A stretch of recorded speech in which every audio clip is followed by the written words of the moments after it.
बंटू खानदान की कहानी अक्सर सब्ज गांवों में, जहां दरख्तों की छांव, परिंदों की छाछाहट और फसलों की खुशबू हर तरफ बखरी हुई थी, वहां एक छोटा सा बाड़ा था। इसी बाड़े में एक मरग़ी अपने खानदान के साथ रहती थी। इस मरग़ी का नाम बंटू था। बंटू नहायत अक्लमंद, मेहनती और मोहब्बत करने वाली मां थी। उसके 6 नन्हे और प्यारे चूजे थे, जिन्हें वह बहुत प्यार करती थी। हर सब बंटू सूरज अंकल ने से पहले जागती, अपने चूजों को जगाती, उन्हें दाना चुगने के लिए साथ ले जाती। वो हमेशा उनकी हिफाजत करती, क्योंकि वो जानती थी कि बाहर की दुनिया बहुत ज़ालिम और खतरात से भरी है। कभी बिल्ली घात लगाकर बैठी होती शिकार करने, तो कभी कोई बाज आसमान से झपटने के लिए तैयार रहता।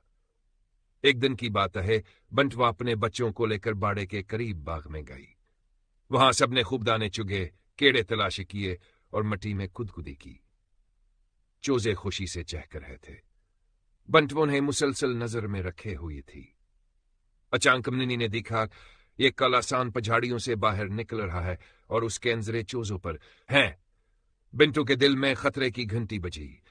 वो तेजी से आगे बढ़ी और चूजों को अपने परों के नीचे छुपा लिया। सांप उसकी तरफ बढ़ा, लेकिन बिंटू ने हिम्मत ना हारी। वो जोर से कुरकुराई और अपनी चोंच से सांप पर हमला कर दिया।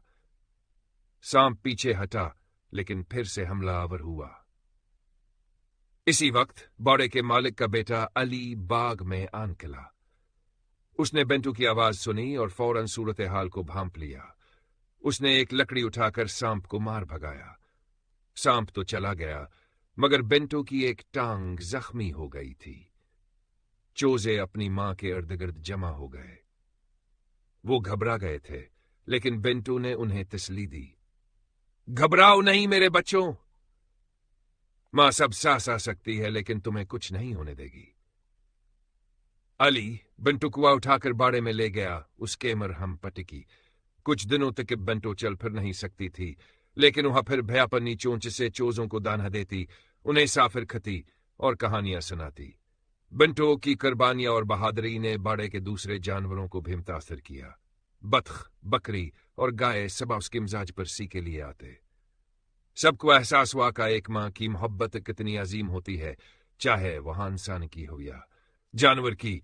चंद हफ्तों बाद बंटू की टंग ठीक हो गई। अब वो दोबारा से अपने बच्चों के साथ चहल कदमी करने लगी, उन्हें नई चीजें सिखाती और अपनी मोहब्बत से उनकी दुनिया को खूबसूरत बनाती। वक्त गुजरता गया, चूजे बड़े होने लगे।